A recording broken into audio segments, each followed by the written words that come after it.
Salve Maria, louvado seja nosso Senhor Jesus Cristo, para sempre seja louvado.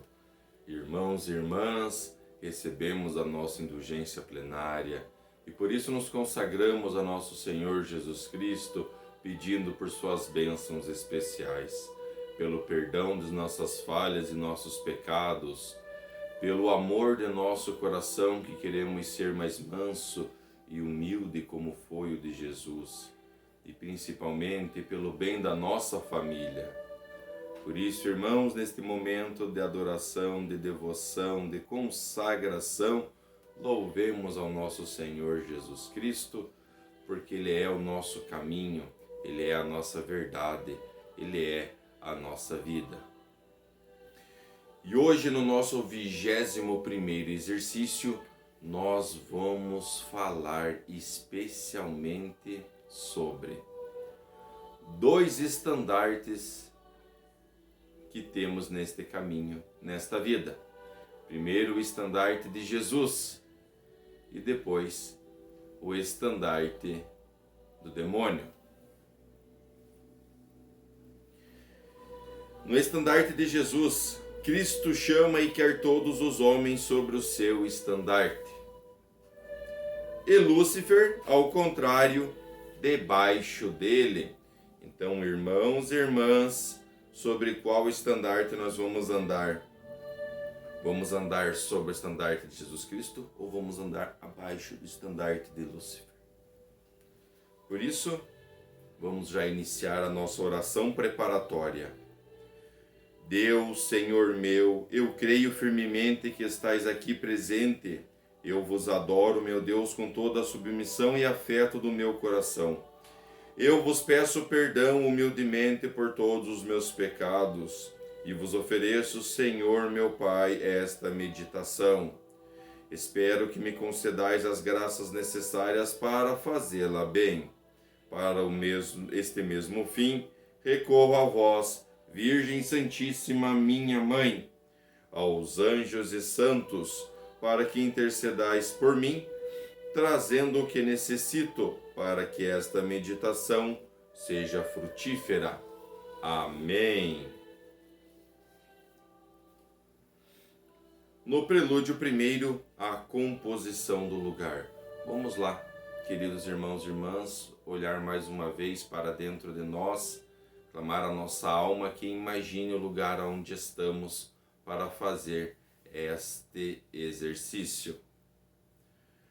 Considerar como Cristo, nosso Senhor, nos chama e deseja que estejamos sob o seu estandarte, enquanto Lúcifer, ao contrário, nos deseja sob o dele.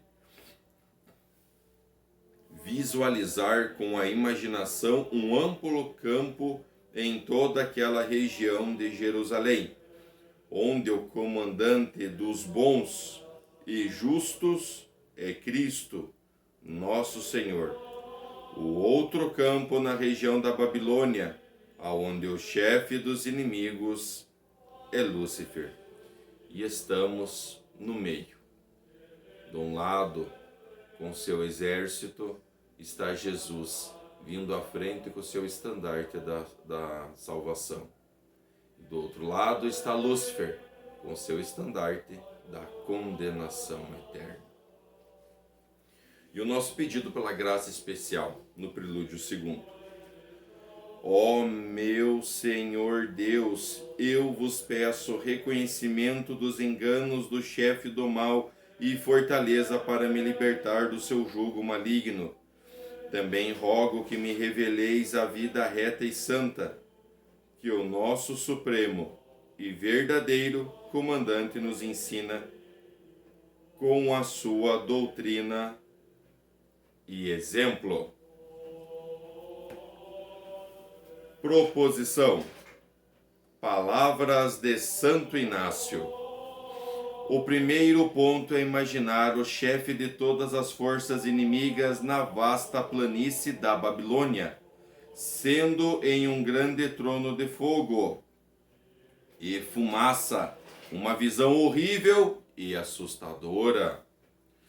O segundo ponto é considerar como ele emite um chamado a inúmeros demônios e como os dispersa pelo mundo, enviado alguns para uma cidade, outros para outra cidade, e assim sucessivamente, não deixando de alcançar nenhuma província, nenhum lugar, nenhuma classe, nem mesmo uma única pessoa.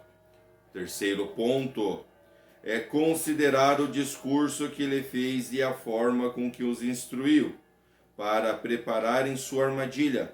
Eles devem primeiro tentar os homens por meio da avareza das riquezas, ut improbius, para que os homens se prendam mais facilmente na vaidade do mundo e em seguida cresça em seus corações e orgulho. A partir desses 3 passos, ele o induz a todos os outros vícios. Após isto, pelo contrário, deve-se imaginar o supremo e verdadeiro capitão, Cristo, nosso Senhor. O primeiro ponto a considerar como Cristo, nosso Senhor, se apresenta em uma vasta planície na região de Jerusalém, em um lugar humilde, formoso e gracioso. O segundo ponto é considerar como este Senhor do universo escolhe seus apóstolos e discípulos e os envia pelo mundo, difundindo sua doutrina sagrada para as pessoas de todos os estados e condições.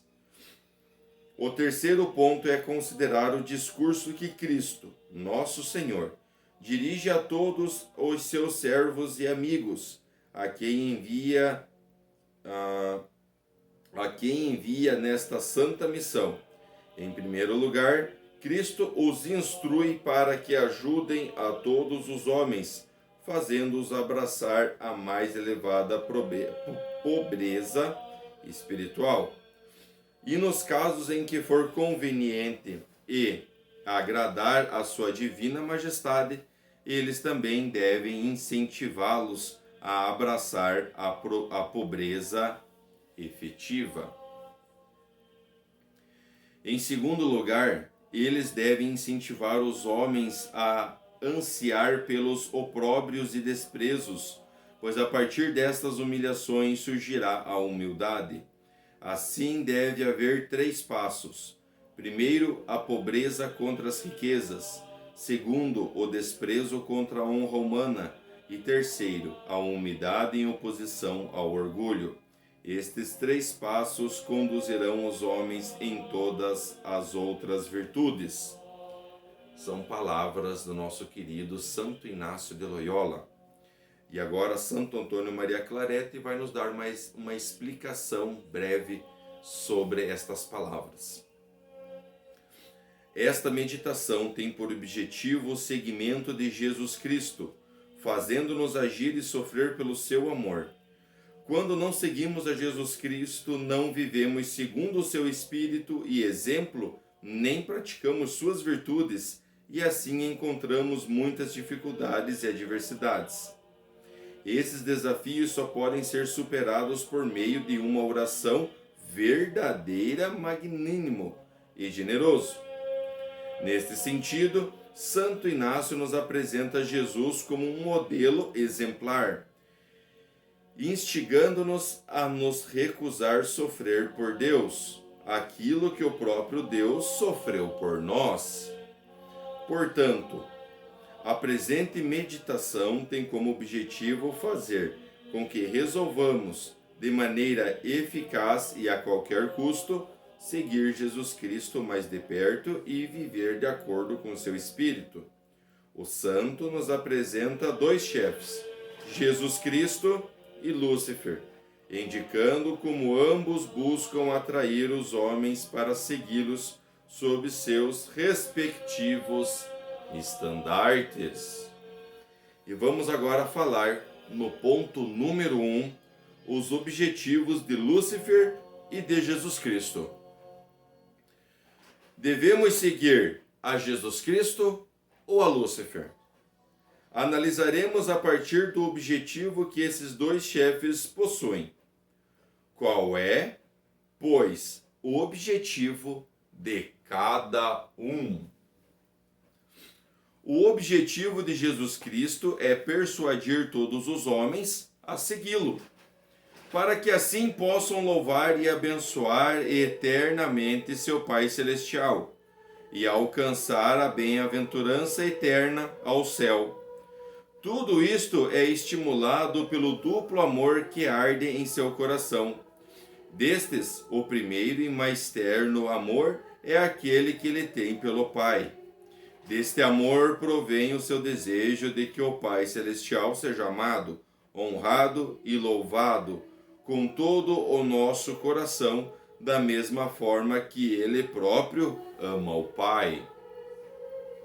O segundo amor mais efetuoso é o seu amor pelos homens, e deste amor surge o seu desejo para que busquemos a nossa salvação e assim possamos junto a ele desfrutar da bem-aventurança eterna que ele próprio experimenta. Agora, o objetivo de Lúcifer é recrutar todos os homens sob a sua bandeira, para que abandonem a Deus e desonrem e se precipitem eles próprios na condenação. Este fim é estimulado por um duplo ódio que o inflama. O primeiro é um ódio implacável contra Deus, pois tendo sido expulso do paraíso pela justiça divina, desde então concebeu um ódio supremo e incomparável contra o Pai Celestial. Este ódio o incita incessantemente e de tal forma que não suporta ver Deus sendo louvado, honrado e amado por nenhum homem.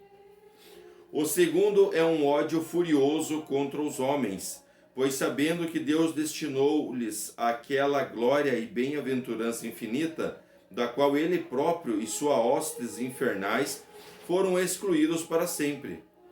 Lúcifer se consome de raiva e se esforça para fazer com que os homens percam esta felicidade, arrastando-os consigo para a condenação. Fato. Agora, alma minha, o que fazes? Qual desses dois chefes queres seguir? Jesus Cristo ou Lúcifer? Quando o jovem Tobias estava prestes a embarcar em uma viagem para uma terra distante, o arcanjo São Rafael se apresentou diante dele na forma de um jovem e se ofereceu como companheiro e guia. Agora imaginemos que os dois jovens fossem apresentados a Tobias e que, juntamente ao arcanjo Rafael, Lúcifer também se apresentasse disfarçadamente e ambos se oferecessem para serem o seu guia. Se Tobias, ao dar as costas ao arcanjo, tivesse escolhido Lúcifer como seu guia, não teria ele mesmo se precipitado na maior desgraça imaginável? Ó alma minha, atualmente estás em viagem para a eternidade, e te são oferecidos dois guias, Jesus Cristo e Lúcifer. Em quem queres confiar? A quem queres seguir? Alma, escolhe. E somos compelidos a escolher. E devemos escolher. Temos o livre-arbítrio justamente para escolher qual caminho vamos seguir e quem será o nosso guia. Por isso, irmãos e irmãs, atenção. O primeiro afeto que nós vamos falar sobre o ponto número 1 é a confiança em Jesus. É o único afeto que nós vamos tratar deste primeiro ponto. O quão importante é esta decisão. Estou em uma jornada rumo à eternidade. O caminho me é desconhecido, além de ser repleto de perigos e armadilhas. Dois guias me são oferecidos, Jesus Cristo e Lúcifer. Jesus, o Filho unigênito do Pai Eterno. Jesus, a essência da santidade. Jesus que me ama intimamente. Jesus que com todo o seu coração busca a minha felicidade. Oh, o quão seguro é seguir um guia desta natureza! O segundo é Lúcifer. Lúcifer, o maior inimigo de Deus. Lúcifer, aquele espírito condenado. Lúcifer, quem me odeia profundamente. Lúcifer, que sempre busca a minha ruína eterna. O que faço? Envergonho-me de fazer uma pergunta dessas. Será que perdi a razão para cogitar abandonar Jesus e seguir Lúcifer? Eu me odeio a ponto de abandonar Jesus e acompanhar Lúcifer? Desprezo-me tanto assim a ponto de sair do caminho do céu e seguir o que conduz ao inferno? Não, nunca farei isso. Vós, meu Jesus, sois o caminho, a verdade e a vida. Sois o caminho que me conduz seguramente ao Pai. A verdade que me revela todas as armadilhas e enganos e a vida onde reside a bem-aventurança eterna. Alistai-me sob o vosso estandarte, ó meu Jesus. Eu vos seguirei e seguirei até a morte. Esta é a convicção da nossa alma. É este o caminho que a nossa alma quer seguir. É este o propósito, a fervorosidade de que temos que ter no nosso coração para seguir este estandarte. E chegamos ao ponto número 2. Os convites de Lúcifer e de Jesus Cristo. Ora, irmãos, estamos num mundo de total liberdade e há convites. Constantemente existem convites. Não podemos negar isso, pois estamos infundados a este mundo em que nos convida para termos uma vida esplendorosa. Mas em que sentido? De amor a Deus e a Jesus Cristo ou de entrega ao pecado e ao demônio? Contemplando o destino final ao qual Jesus e Lúcifer nos conduzem, podemos discernir quem devemos seguir. A diferença é quase infinita. Primeiro, entre os convites de Jesus Cristo e de Lúcifer. Segundo, entre o destino ao qual Jesus nos guia e aquele ao qual Lúcifer nos encaminha. Meditemo-nos cuidadosamente sobre ambos. Os convites que nos fez Jesus Cristo, a fim de que lutemo-nos sob o seu estandarte, tem por objetivo certas práticas que são árduas e amargas para a natureza caída. As principais são as seguintes: a escolha voluntária pela pobreza, obediência total, constante renúncia à própria vontade, humildade e padecimento nos desprezos e ofensas, silêncio e serenidade diante das opressões e perseguições, e dar graças a Deus nos momentos dolorosos e amargos. Eis aqui o Espírito de Jesus Cristo. A isso Jesus convida cada um daqueles que desejam segui-lo. A isso também deves te ajustar, alma minha, se queres servir sob o seu estandarte. Não há dúvida de que uma vida ajustada a essas práticas podem parecer amarga. No entanto, como é doce e desejável o fim ao qual ela conduz. E qual é esse fim? Vou te dizer brevemente, mas, alma minha, medita sempre sobre isso enquanto a tua vida durar. E o fim ao qual Jesus Cristo conduz é livrar-nos de um mal infinito, o inferno, e adquirir um bem infinito, o céu. Ambos para sempre, eternamente, pois será eterno. Ou estaremos na graça eterna, ou no sofrimento eterno. Os convites com os quais Lúcifer nos chama a seguir em suas hostes são todos relacionados às coisas que agradam à natureza corrompida. Ele promete aos seus seguidores bens temporais, riquezas, honras, glória mundana, e estima dos homens confortos, prazeres dos sentidos e uma vida agradável. que dá livre curso a todos os desejos da carne. Eis aqui o espírito de Lúcifer. Isto ele oferece a todos aqueles que desejam segui-lo. Porém, qual é o destino a que esse espírito astuto e amaldiçoado depois nos conduz com tais convites? Ai, alma minha, não te deixeis seduzir. O destino é a perda de um bem infinito, o céu, e a aquisição de um mal infinito, o inferno. Ambos para sempre. Detente por um momento, alma minha, e ergue os olhos para o alto, imaginando vividamente que o céu se abre, e ali tu vês Jesus Cristo sentado à direita do Pai Eterno, e ao seu lado uma multidão de escolhidos, envolvidos em uma imensa glória e esplendor. Mas quem são esses que estão tão próximos a Jesus Cristo? Eles são os apóstolos, que foram forçados a seguir a uma cidade para outra, arrastados de prisão em prisão e perseguidos por toda parte. São monges, eremitas e homens apostólicos, que em meio a 1000 perseguições, opróbrios e desprezos, promoveram a glória de Deus. São virgens que por amor a Jesus Cristo suportaram em silêncio e com paciência as tentações, as injúrias de todo tipo de adversidade. Todos esses, por terem estado nesta vida, sempre ao lado de Jesus no sofrimento, agora encontram-se próximos a Ele na glória.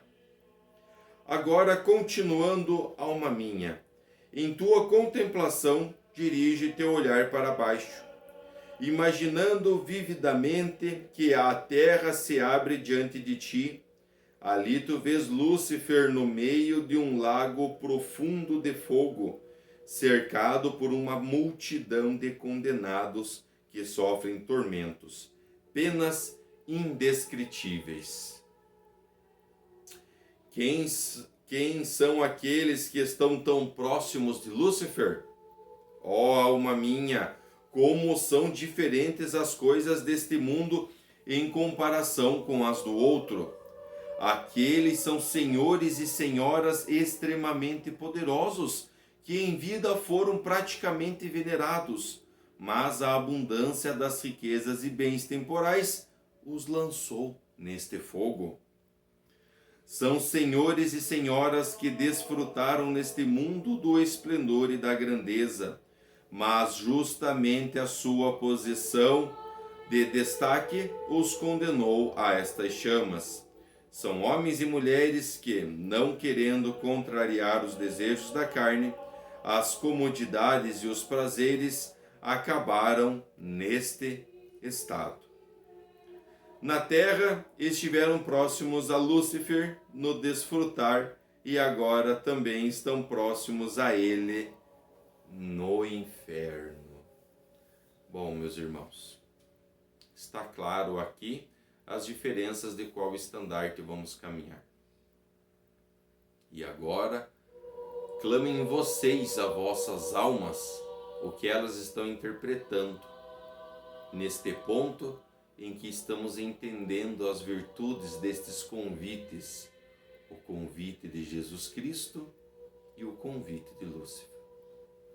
Concluímos este ponto número 2 e vamos ver agora aqui nos afetos deste ponto um único afeto também, a autoacusação. Ó meu Jesus, quanto mais eu vos admiro e contemplo, tanto mais claramente percebo que até agora não tive nenhum conhecimento da verdade em minha mente, nem amor à virtude em minha vontade.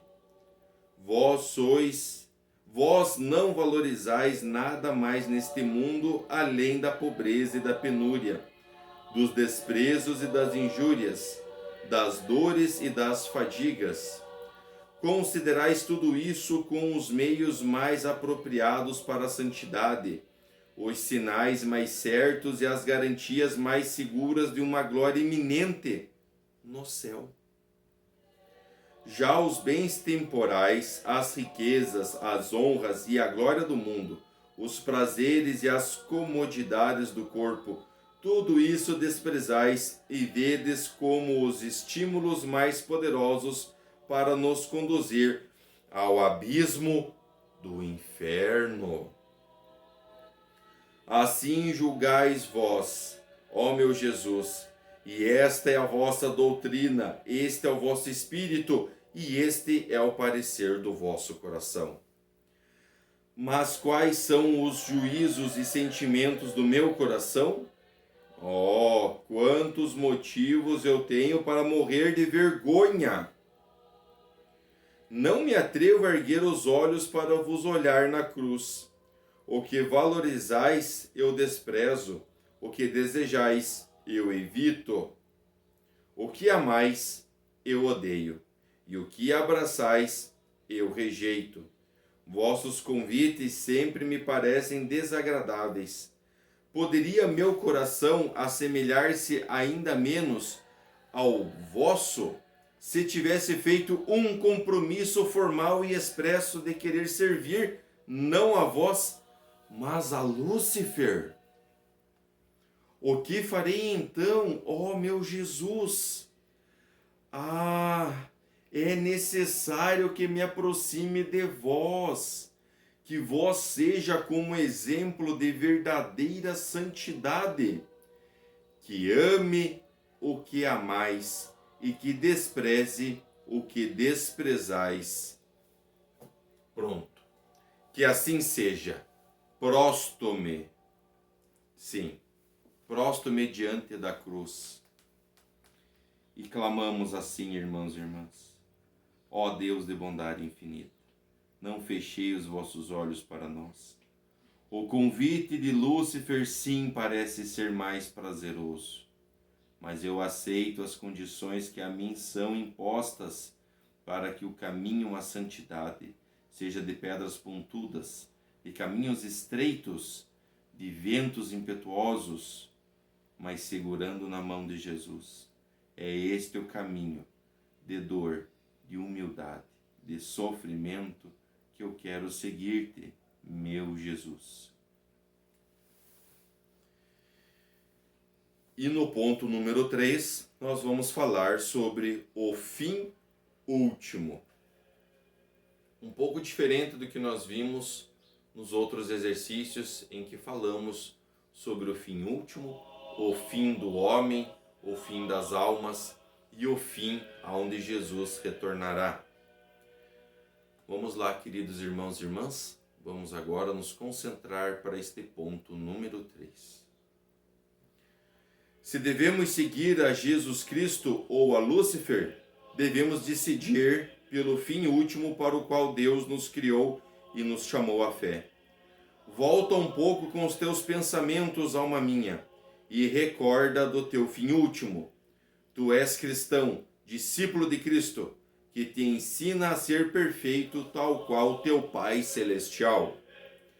Deves servir e amar a Deus deste mundo com perfeição, para destruí-lo eternamente do outro como uma glória iminente. Mas como isso seria possível sem imitar exatamente a Jesus Cristo? Para tornar essa impossibilidade compreensível, considera atentamente as seguintes verdades. A primeira, a perfeição é um dom excelente e singular de Deus. Deus é poder infinito, sabedoria infinita e fonte inesgotável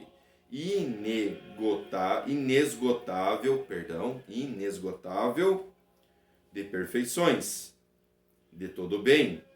No entanto, por mais que possua todas essas outras perfeições, não pode me oferecer algo mais sublime e precioso do que o amor perfeito e a união com Ele mesmo. Este é o dom de todos os dons, a união de todas as misericórdias e a joia mais preciosa de todos os seus tesouros. Uma alma que atingiu a perfeição está em um estado tão elevado que todos os monarcas do mundo reunidos pareceriam insignificantes ao seu lado. Mas, se lhe comparassem muitos bilhões de homens de todas as épocas e em conjunto, ainda seriam pretéridos. Ou seja, mesmo que todos os senhores, presidentes, governadores, reis, monarcas se juntassem, esta única alma benevolente e consagrada somente a Deus e que se encontrou na graça celestial, de nada serviriam, seriam apenas grãos de areia aos seus sapatos. Segundo, ninguém pode alcançar a graça por outros meios que não sejam aqueles ordenados por Deus. Elevar a alma à perfeição é pura misericórdia de Deus. Além disso, o Senhor não está obrigado a conceder tal graça da mesma forma que um monarca, que não está obrigado a escolher a filha de um camponês para ser sua esposa e fazê-la sentar-se ao seu lado no trono. Portanto, é totalmente legítimo que Deus estabeleça algumas condições que deves seguir e certos preceitos que deves praticar se desejas obter tal graça. Terceiro, esses meios consistem unicamente em seguir total e perfeitamente a Jesus Cristo. Eu sou a porta, diz este amabilíssimo Redentor. Eu sou a porta. Se alguém entrar por mim, será salvo. Entrará e sairá e encontrará pastagens. Este é o meu Filho amado, diz o Pai Eterno, no qual pus as minhas complacências. Ouve-o, alma minha. Considera bem, alma minha, a única porta da santidade é Jesus. O único modelo de santidade enviado pelo Pai Eterno é Jesus. Entrando por esta porta, encontrarás a perfeição, o amor puro e a íntima união com Deus. Mas lembra-te que há somente uma única porta, fora da qual não há esperança de entrar. Queridos irmãos e irmãs, este ponto número 3 nos mostra nesses 3 exemplos o quê? Somos a exemplo de Deus? Estamos buscando esta porta? O fim último, o teu fim último, o meu fim último. Será que vamos, ao nos deitar, acordar no outro dia? Será que quando sairmos da nossa casa, vamos retornar para ela? O fim último, não sabemos. E aí quando chegar este fim do homem, este fim da mulher, este fim da criança, este fim da pessoa idosa, o fim do humilde ou o fim do rico, que porta será que lhe apresentará à sua frente? Qual porta será essa? E quando batermos nessa porta, o que estará lá do outro lado? Este ponto número 3 deste exercício vem nos indagar justamente a isto. O que você, alma, está esperando no teu fim último? Sobre qual estandarte você vai estar andando nesta terra é o que vai decidir que tipo de porta vai estar lhe esperando no seu fim último. E nos afetos deste ponto número 3, nós vamos ver sobre a fé. Eu bem sei, meu Jesus, o quão diferentes são os vossos julgamentos dos meus. Mas porque vós sois a verdade eterna, creio que a verdadeira riqueza consiste na pobreza e verdadeira glória no desprezo.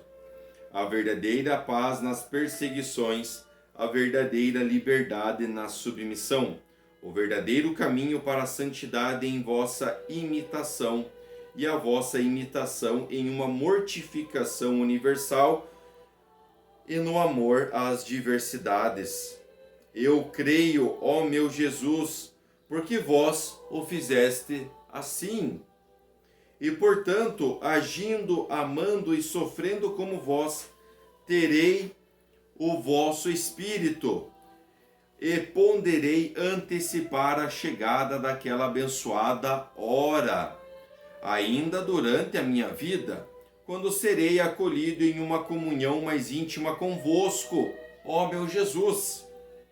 Qualquer outro caminho que siga não passa de uma aparência, impostura, hipocrisia e vaidade, que não pode se manter diante do vosso divino julgamento. Fé, irmãos, fé. O segundo afeto que vamos ver deste ponto número 3, do fim último, é o desejo de unir-se a Deus. Sim, meu Jesus, sois meu único e soberano bem, a quem reside toda a minha felicidade. Eu suspiro por vós e vos desejo com todas as forças do meu coração. Quero amar-vos completa e perfeitamente nesta vida. Quero desfrutar-vos completamente na outra vida e regozijar-me naquela glória, para a qual fui destinado desde a eternidade. Vejo que o caminho é árduo, a completa renúncia à própria vontade, em silêncio perpétuo diante dos desprezos, um tratamento amável com as pessoas que me são contrárias. Todas essas são práticas que exigem uma grande fortaleza de espírito. Porém, seja como for que a natureza clame e se queixe o quanto quiser, eu decidi, sim, meu Jesus, quero vos seguir. E como eu poderia recusar? Seria um fardo excessivamente pesado obedecer a um homem por amor a Jesus, depois que Jesus obedeceu a um juiz injusto por amor a mim. Como vamos nos recusar, né? Ele aceitou tudo, sofreu tudo por mim, e eu simplesmente não quero só seguir um caminho, né?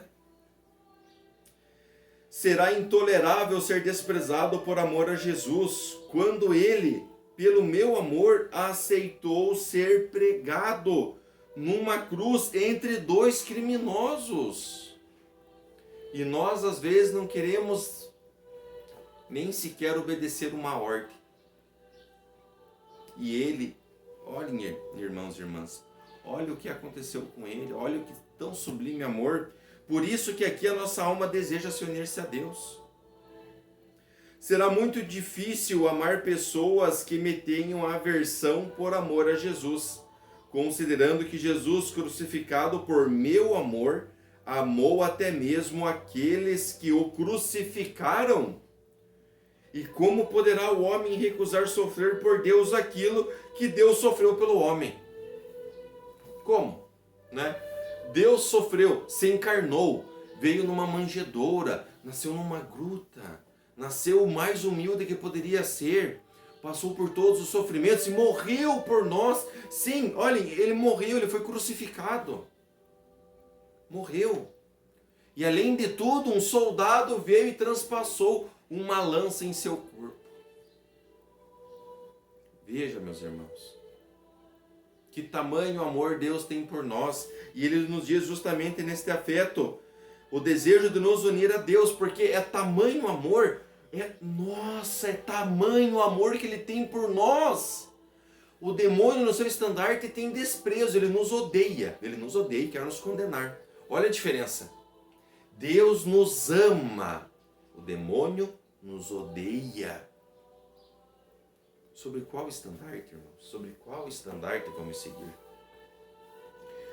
Ó meu Jesus, eu vos amo e me uno a vós. Neste exato momento desejo seguir os vossos passos. fazer o que fizeste, sofrer como sofreste.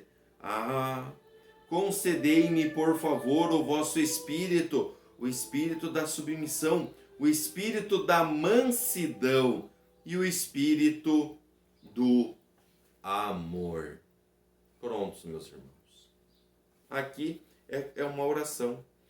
Que Deus nos faça realmente de coração humilde, de coração simples, de coração sincero.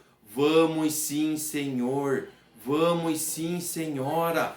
Vamos seguir neste caminho, pois precisamos seguir. Precisamos ser fiéis. Precisamos estar juntos de Deus. E por isso, meus irmãos e minhas irmãs, rezemos juntos, fervorosamente. Pai nosso que estais no céu, santificado seja o vosso nome. Venha a nós o vosso reino. Seja feita a vossa vontade, assim na terra como no céu. O pão nosso de cada dia nos dai hoje. Perdoai as nossas ofensas, assim como nós perdoamos a quem nos tem ofendido. E não nos deixeis cair em tentação, mas livrai-nos do mal. Amém. Ave Maria, cheia de graça, o Senhor é convosco. Bendita sois vós entre as mulheres, e bendito é o fruto do vosso ventre, Jesus. Glória ao Pai, ao Filho e ao Espírito Santo, como era no princípio, agora e sempre. Amém. Concluímos este exercício, queridos irmãos. Concluímos com a graça de Deus que nos olha com tanta bondade. Concluímos porque temos fé e queremos e desejamos nos unir a Deus. Por isso agora, irmãos e irmãs, vamos à conclusão desta meditação. Começamos pela nossa ação de graças. Dou-vos graças, meu Deus, pelos bons pensamentos, afetos e inspirações que me comunicastes nesta meditação. Oferecimento. Ofereço-vos as intenções que nela formei e peço-vos pela graça eficaz para colocá-las em prática. Para este fim suplico a vós, Maria, minha mãe, anjos e santos da minha devoção, que intercedais por mim e me alcanceis esta graça. Amém. O Senhor esteja convosco, Ele está no meio de nós. Vamos pedir que pela graça que nos foi dada, que pelo amor de Jesus Cristo, sejamos abençoados. E com isso, irmãos e irmãs, eu rogo a Deus Todo-Poderoso que abençoai suas famílias, seus lares, seus locais de trabalho, com a bênção de Deus Todo-Poderoso. Ele que é Pai, é Filho e é Espírito Santo. Amém. Salve Maria!